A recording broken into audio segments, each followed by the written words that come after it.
बघा तुम्हाला गुणाकार सगळ्यांना येते की नाही?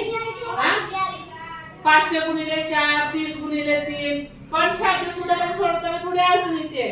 तर आता बघा लोकमत वर्तमानपत्राची किंमत दररोज 30 रुपये असल्यास 1 मार्च ते 31 मे या कालावधीचे वर्तमानपत्राचे बिल किती रुपये होईल? आपल्याला काय करायचं हे काढायचं आहे. आता बघा 31 मार्च ते 31 मे किती महिने झाले? 3 महिने. मार्च, एप्रिल, मे. मार्चचे दिवस किती असतात? 31. 31 गुणिले 3 किती?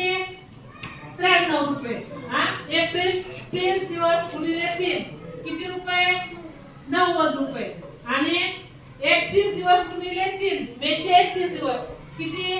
93 रुपये. आता ह्यांची बेरीज 3 आणि 3 6, 9 9 18, 18 9 27, 276.